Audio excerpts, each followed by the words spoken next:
हमारा next question है question number 41। What do you mean by financial statement of A company?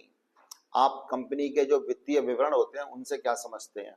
Statement which are prepare to know the financial position of a business is known as a financial statement.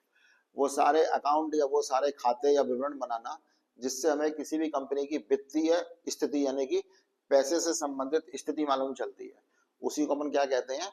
वित्तीय विवरण, मतलब financial statement कहते हैं। Mainly following two statement are included in the financial statement. Financial statement जब अपन बनाते हैं तो इसमें मोस्टली इन दोनों चीजों को शामिल किया जाता है। पहला, statement of financial position of balance sheet. हर एक कंपनी को अपना बैलेंस शीट मतलब चिट्ठा बनाना कंपलसरी होता है, क्योंकि बैलेंस शीट में कितने देनदार कितने लेनदार मतलब डेटर्स और क्रेडिटर है, कितना लोन है यानी कि ऋण है, कितने रुपए से यानी कैपिटल से हमने अपना बिजनेस शुरू किया था, हमारा बिजनेस में नेट प्रॉफिट यानी कि शुद्ध लाभ कितना है, हमारी बिजनेस में स्थायी संपत्ति और चालू संपत्ति कितनी है। तो ये सब चीजें हमें अपनी बैलेंस शीट से मालूम चल जाता है। तो किसी भी कंपनी की हमें आर्थिक स्थिति अगर मालूम करना है तो बैलेंस शीट बनाना चाहिए। Next, statement of profit and loss और इन द स्टेटमेंट। हर व्यापारी साल के एंड में अपना लाभ और हानि जानना चाहता है, तो इसके लिए वो अपने बिजनेस में लाभानी खाता या फिर लाभानी समायोजन खाते भी बनाता है। तो इस तरह से हमारा ये क्वेश्चन कंप्लीट होता है। Next question, question number 42। Right the objects of the financial statement. आप वित्तीय विवरण के उद्देश्य बताइए। क्यों एक आदमी अपने बिजनेस के खाते बनाता है? इसका जो उद्देश्य है वो पहला हमारा ऑब्जेक्ट है टू प्रोवाइड इंफॉर्मेशन। हम बिजनेस के अकाउंट इसलिए बनाते हैं ताकि हमें बिजनेस की जानकारी मिल सके और हम दूसरे लोगों को भी दे सकें। The object of the financial statement is to provide information related to business transactions and other events so that profit stability of the company can be estimated, compare and emulated. हम बिजनेस के खाते से बनाते हैं ताकि हमें business की जो वित्तीय स्थिति है, जो फाइनेंशियल पोजीशन है वो मालूम चल सके।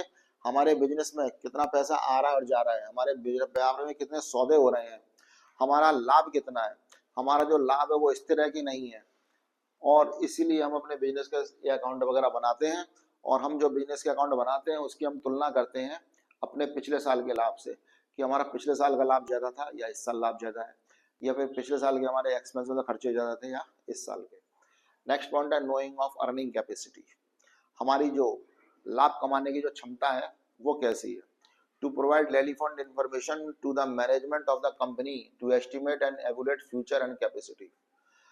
जब हम बिजनेस के खाते बनाते हैं तो इससे हम व्यापार में जो हमारे मैनेजमेंट करते हैं, जो हमारे बिजनेस को मैनेज करते हैं, उन लोगों को हम आवश्यक जानकारी वगैरह दे सकते हैं। क्या हमारा बिजनेस ठीक से प्रॉफिट कमा रहा है, क्या हम भविष्य में भी इसी कैपेसिटी से लाभ कमा सकते हैं या नहीं कमा सकते हैं, ये भी हमें अपने बिजनेस के अकाउंट बनाने से मालूम चल जाता है। नेक्स्ट है इफेक्टिव यूजेस ऑफ रिसोर्सेज। हमारे पास माल बनाने के जो साधन होते हैं, मैन, मशीन, मटेरियल और मनी, क्या हमारे बिजनेस में इन सब चीज़ों का भरपूर और सही प्रकार से इस्तेमाल हो रहा है या नहीं हो रहा है, ये भी हमें अपने बिजनेस के अकाउंट बनाने से मालूम चल जाता है। Next, helps in comparative analysis. अगर हम बिजनेस के जो खाते हैं वो बनाते हैं तो हम उन खातों की तुलना पिछले साल के खातों से कर सकते हैं, या फिर हमारे जो 2 साल के 2024 का 2025 के हमारे पास जो अलग अलग बैलेंस शीट, हम दोनों की तुलना वगैरह करके अपना बिजनेस का लाभ और हानि मालूम कर सकते हैं कि हमारा बिजनेस बढ़ रहा है या फिर घट रहा है। Next, financial forecasting. बिजनेस के खाते बनाने से हमें ये भी मालूम चल जाता है कि भविष्य में हमें कितना और बिजनेस में पैसा वगैरह चाहिए। Next, information about important business activities. हमें बिजनेस की जितनी भी गतिविधियां हैं, व्यापार में कितना पैसा कहाँ कहाँ से आ रहा है और कहाँ कहाँ पे हमारा पैसा जा रहा है, तो ये सब चीजों की जानकारी हमें बिजनेस के खाते बनाने से ही मालूम चलती है। Next question number 43। Explain the limitation of financial statement analysis. हम बिजनेस के जो अकाउंट बनाते हैं, हम जो बिजनेस के खाते बनाते हैं, उनकी कुछ सीमाएं बताइए। लिमिटेशन का मतलब होता है सीमाएं या डिसएडवांटेजेस या फिर बुराइयां। तो हमें बिजनेस के जो खाते बनाते हैं इनकी कुछ बुराइयां ये हैं। पहला पॉइंट है हमारा ओनली मॉनेटरी इंफॉर्मेशन इंक्लूडेड। हम बिजनेस के जो अकाउंट बनाते हैं उससे हमें सिर्फ पैसे से संबंधित जानकारी ही मिल पाती है बस, तो ये अकाउंट की पहली बुराई है। Financial statement contain only monetary facts whereas business is also affected by the non monetary factor। जबकि बिजनेस सिर्फ पैसे से ही नहीं बल्कि कुछ ऐसी चीजों से भी प्रभावित होता है जो कि गैर मौद्रिक होते हैं। Hence the correct position of the business is not presented. इसलिए हमारा जो व्यापार है वो हमें सही स्थिति नहीं दिखाता है, क्योंकि हम बिजनेस में मौसम की, क्लाइमेट वगैरह की, या फिर हमारी फैक्ट्री में जो हमारे वर्कर्स हैं, जो टैलेंट है या फिर जो मेहनती हैं, स्किल्ड और अनस्किल्ड वर्कर हैं, तो हम इन चीज़ों की किसी भी चीज़ की एंट्री नहीं करते हैं। तो ये बिजनेस में पहली बुराई हो गया, इसका पहला डिसएडवांटेजेस हो गया। Next, best of past events. Financial statement do not give information about the future. हम जो बिजनेस के अकाउंट बनाते हैं वो हमें बिजनेस के अकाउंट बनाने से हमें सिर्फ अपने बिजनेस की पुरानी जानकारी मिल पाती है, पास्ट की, जबकि बिजनेस के अकाउंट की एक और बुराई है कि बिजनेस के अकाउंट बनाने से हमें बिजनेस की फ्यूचर की यानी भविष्य की जानकारी नहीं मिल पाती है। तीसरा पॉइंट है limited scope. There is a wide effect of social, economic and political events on the business. जो व्यापार होता है उसमें सामाजिक, आर्थिक मतलब पैसे से रिलेटेड, और पॉलिटिकल मतलब राजनीतिक, इन तीनों का काफी प्रभाव पड़ता है, लेकिन हम बिजनेस में हम हर चीज की एंट्री नहीं करते हैं। Next point, personal conclusion. हम जो व्यापार के खाते बनाते हैं वो हम अपने निजी अनुभव के आधार पर बनाते हैं। The conclusion drawn from the fact shown in the financial statement are dependent on the personal assumption and the personal knowledge of the users. तो व्यापार में जो हम अपने खाते बनाते हैं वो हम अपने पुराने अनुभव के आधार पर बनाते हैं। अगर हम बिजनेस में कुछ भी फ्रॉड वगैरह करना चाहें तो हम आराम से कर सकते हैं। तो ये भी एक बिजनेस की बुराई है। अगला है लैक्स ऑफ प्रिसिशन। प्रिसिशन का मतलब होता है accuracy. Facts and figure of the financial statement can not be presented with the high precision. Business में जो भी हम आंकड़े या फिर जो भी संख्या वगैरह लिखते हैं वो करेक्ट है ऐसा बिल्कुल नहीं होता। हम बिजनेस में बहुत आराम से चीटिंग और फ्रॉड वगैरह कर सकते हैं। हम अपने अकाउंटेंट या फिर अपने मैनेजर को जो भी बोलेंगे वो हमारी किताबों में बिल्कुल वैसा ही लिखेगा। Next, not showing price changes. Business में अकाउंट की एक बुराई ये भी होती है कि हमारे बिजनेस में जो मूल्य वगैरह परिवर्तन हो रहे हैं, मूल्यों में जो चेंजेस वगैरह हो रहे हैं उनकी भी एंट्री नहीं करते हैं। Proper comparison of the fact can not be done in the financial statement of the different year. तो इसीलिए हमारे बिजनेस में सही से हम जो फैक्ट्स हैं, जो फिगर हैं, उनमें तुलना नहीं कर पाते हैं। Next question number 44, what do you mean by ratio analysis. आप अनुपात विश्लेषण से क्या समझते हैं? Ratio analysis is an art of the establishing meaningful and logical relationship between two और मोर देन टू फिगर्स। जो अनुपात होते हैं, अनुपात के अध्ययन के द्वारा या फिर अनुपात का जब हम खासकर विश्लेषण करते हैं, हम डीपली स्टडी करते हैं, तो ये कला होती है। हमारे पास जो दो आंकड़े या जो दो फिगर हैं आपस में उनमें क्या संबंध है उसको बताने के लिए हम रेशियो का इस्तेमाल करते हैं। Next question, question number 45, right the difference between current ratio and liquid ratio. आप चालू अनुपात में और तरलता अनुपात में अंतर बताइए। तो हमारा जो पहला क्वेश्चन है या हमारा जो पहला डिफरेंस है इसमें जो करंट रेशियो होता है ये हमें क्या बताता है? करंट रेशियो हमें करंट एसेट और करंट लायबिलिटीज में क्या संबंध है ये बताता है। चालू संपत्तियों में और चालू दायित्वों में क्या संबंध है ये बताता है। जबकि जो लिक्विड रेशियो होता है, लिक्विड रेशियो हमें लिक्विड एसेट्स और जो करंट लायबिलिटीज होती है उसमें संबंध बताता है। लिक्विड एसेट मतलब तरल संपत्तियों में और चालू दायित्व में क्या संबंध है ये बताता है। It show that the business enterprise can pay of. Current ratio में ये बताता है क्या हम बिजनेस में छोटे छोटे समय के जो लोन है वो चुकाने की कंडीशन में है या नहीं है। जबकि liquid ratio, it show that the business enterprise can pay its current liabilities और नॉट। हमारी जो करंट लायबिलिटीज है क्या हम उनको पेमेंट करने में सक्षम है या नहीं है ये मालूम चलता है। करंट रेशियो का जो एक आइडियल रेशियो होता है वो 2:1 होता है। मतलब अगर हमें किसी का 1 लाख रुपए का लोन पेमेंट करना है तो हमारे पास एसेट्स उसकी दुगनी होनी चाहिए। जबकि जो लिक्विड रेशियो मतलब तरलता अनुपात है वो 1:1 का रेशियो यानी कि अनुपात हमें दिखाता है कि अगर हमें किसी का 1 लाख रुपए का पेमेंट करना है, 1 लाख रुपए की अगर हमारी करंट लायबिलिटीज है तो संपत्तियां भी हमारे पास कम से कम 1 लाख रुपए की होनी चाहिए। चौथा point, it is not better to calculate the short term payment capacity of the business. Current ratio के जरिए हम अपने छोटे समय का जो लोन है वो हम पेमेंट करने में सक्षम है या नहीं है, ये हमें मालूम नहीं चल पाता है। क्या हम छोटे छोटे समय के लोन चुकाने के कंडीशन में है या नहीं है। जबकि जो लिक्विड रेशियो होता है उससे हमें छोटे समय के हम लोन चुकाने की कंडीशन में है या नहीं है ये मालूम आराम से चल जाता है। नेक्स्ट में हमारा फॉर्मूला लिखा हुआ है। करंट रेशियो का फॉर्मूला ये होता है current asset upon current liabilities. चालू संपत्ति आपको ऊपर लिखना है और करंट लायबिलिटीज यानी कि चालू दायित्व नीचे लिखना है। जबकि लिक्विड रेशियो का फॉर्मूला हमारा ये होता है लिक्विड एसेट्स ऊपर और करंट लायबिलिटीज नीचे यानी कि डिनोमिनेटर में।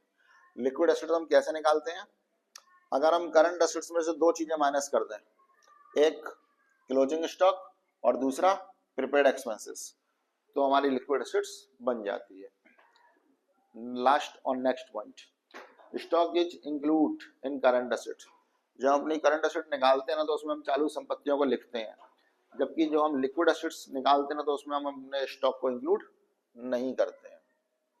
Question number 46, discuss the object of accounting ratio. आप अकाउंटिंग रेशियो या हम जो अकाउंट में रेशियो निकालते हैं उसके कुछ उद्देश्य बताइए। तो पहला पॉइंट है हमारा to know the profitability.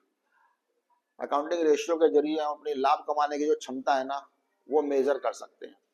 Accounting ratio में अपना gross profit ratio, net profit ratio, ये रेशियो निकालते हैं, तो इससे हमें अपना जो प्रॉफिट है ना, जो लाभ कमाने की जो कैपेसिटी है वो मालूम चल जाती है। To know the solvency position of the business. Accounting ratio में हम अपने कुछ रेशियो भी निकालते हैं जैसे कि डेब्ट सिक्योरिटी रेशियो, तो उससे हमें ये मालूम चल जाता है क्या हमारा बिजनेस लंबे समय के लोन चुकाने की कंडीशन में है या नहीं है। To know the financial position of the business, अगर हमें अपने बिजनेस की वित्तीय स्थिति मालूम करनी है तो इसके लिए भी हम रेशियो वगैरह निकालते हैं। To know operational efficiency of the business, क्या हमारा व्यापार छोटे छोटे समय के जो खर्चे वगैरह हैं उनको चुकाने की कंडीशन में है या नहीं है, इसलिए भी हम ये रेशियो निकालते हैं। इसमें हम operating ratio, operating profit ratio लेकर के चलते हैं। To prepare financial planning for the future, अगर हम रेशियो निकालते हैं तो रेशियो के जरिए हम अपने व्यापार में वित्तीय योजनाएं वगैरह बना सकते हैं। हमारा नेक्स्ट क्वेश्चन है question number 47, what do you mean by cash flow statement. आप रोकड़ बहाव विवरण से क्या समझते हैं। The statement which show the movement of flow of cash with a specific period is called cash flow statement. जो रोकड़ बहाव विवरण होता है वो हमें ये बताता है कि हमारे बिजनेस में कितना कैश का इनफ्लो हो रहा है और कितना कैश का आउटफ्लो हो रहा है। इनफ्लो मतलब होता है व्यापार में पैसा कहाँ कहाँ से आएगा, और आउटफ्लो मतलब होता है बिजनेस में कहाँ कहाँ कितना कितना रुपए जाएगा। तो ये सब चीजें हमें अपने कैश फ्लो स्टेटमेंट यानी कि रोकड़ भाव विवरण बनाने से मालूम चल जाती है। Next question number 48, right the objectives of preparing A cash flow statement. हम रोकड़ भाव विवरण बनाते ही क्यों हैं। पहला पॉइंट है टू प्रिपेयर कैश प्लानिंग। हम भविष्य में अपनी जो रोकड़ की योजना बनाने जाते हैं उसके लिए हम अपना कैश लेकर के चलते हैं। Cash flow statement show the flow movement in cash. Cash flow statement बनाने से हमें कैश की मूवमेंट मालूम चल जाती है कि हमारे बिजनेस में कितना रुपए आ रहा है और जा रहा है। So it is helpful for preparing cash planning. तो उसी के जरिए हमने बिजनेस में भविष्य में जो कैश है उसकी प्लानिंग वगैरह करके कर सकते हैं। सेकेंड नंबर पॉइंट है to know the cash position of the business. हमारे बिजनेस में कितना कैश है, हमारे बिजनेस में व्यापार में कितना हमारे पास रोकड़ है, ये भी हमें व्यापार में कैश फ्लो स्टेटमेंट बनाने से मालूम चल जाता है। टू प्रिपेयर वेरियस पॉलिसीज, हम कैश फ्लो स्टेटमेंट बना करके बिजनेस में जो छोटी छोटी नीतियां हैं वो भी बना सकते हैं। कैश फ्लो स्टेटमेंट से हमें अपने बिजनेस में शॉर्ट टर्म और लॉन्ग टर्म जो पॉलिसी हैं जो हमारे व्यापार का कल्याण करेंगी वो हम रणनीतियां वगैरह भी बना सकते हैं।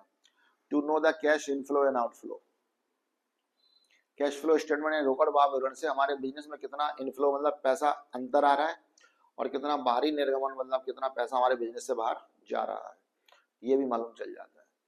हमारे बिजनेस में पैसा कहाँ कहाँ से आएगा, सेल ऑफ फिक्स एसेट्स, अगर हम पुरानी संपत्तियों को बेचेंगे तो पैसा आएगा। लॉन्ग टर्म बोरोइंग, अगर हम लंबे समय के लिए पैसे उधार लेंगे तो बिजनेस में पैसा आएगा। और पैसा कहाँ जाएगा, purchase of fix asset, payment of raw material, तो इन सब चीजों में हमारे बिजनेस से पैसा जाता है। पांचवा point, to prepare future cash flow. Cash flow statement बनाने के लिए हमें अपने पुराने साल का जो कैश फ्लो है उसको इस्तेमाल करना पड़ता है। वो उसका फॉर्मेट कैसे बनता है, तो ये सब चीज की जानकारी भी हमें कैश फ्लो स्टेटमेंट से मालूम चल जाती है। लास्ट पॉइंट है to know the financial investing and operating activities. Cash flow statement बनाने का सबसे बड़ा फायदा ये है कि हमें अपनी जो तीनों एक्टिविटीज हैं वो मालूम चल जाती हैं। ऑपरेटिंग एक्टिविटीज,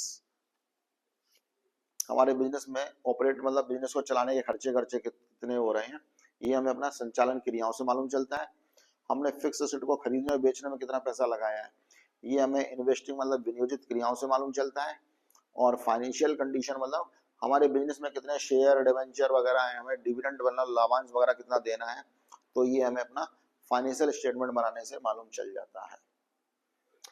क्वेश्चन नंबर 49 बहुत ही इंपॉर्टेंट क्वेश्चन है ये। Explain the difference between cash flow statement and cash budget. आप कैश फ्लो स्टेटमेंट और कैश बजट से क्या समझते हैं, आप इन दोनों में अंतर बताइए। It is prepare at the end of the year. Cash flow statement वित्तीय वर्ष के अंत में बनाया जाता है, जबकि जो कैश बजट है वो हम वीकली मतलब हर हफ्ते भी बना सकते हैं और हर महीने भी बना सकते हैं, हमारे बिजनेस में कितना पैसा आ रहा है और जा रहा है।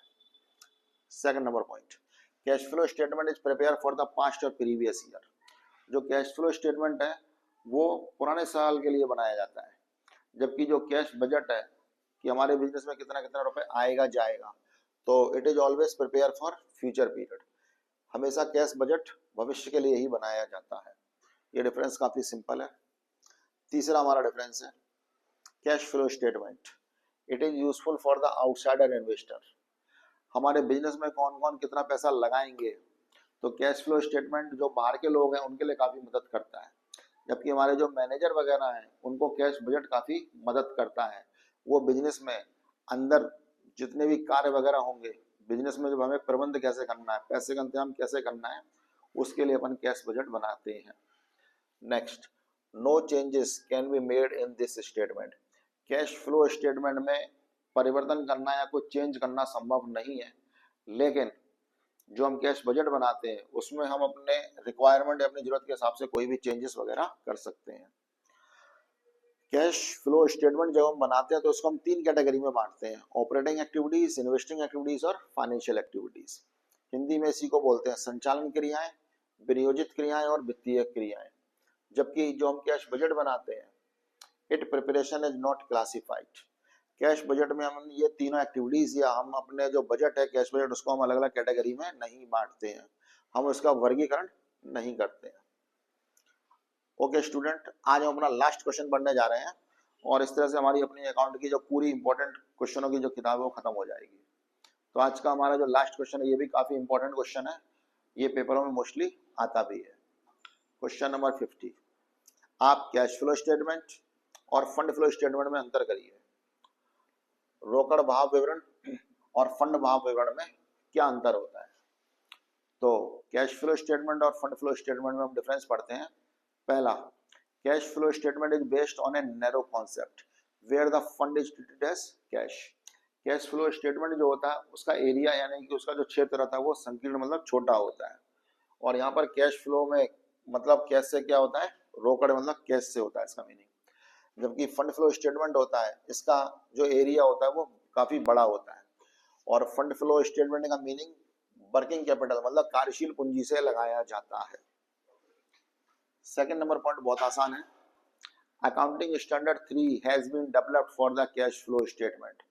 जब हम कैश फ्लो स्टेटमेंट बनाते हैं तो हम अपने अकाउंटिंग स्टैंडर्ड 3 लेखांकन प्रमाप 3 का इस्तेमाल करते हैं, जबकि फंड फ्लो स्टेटमेंट में there is no accounting standard, इसमें कोई भी अकाउंटिंग स्टैंडर्ड लागू नहीं होता है।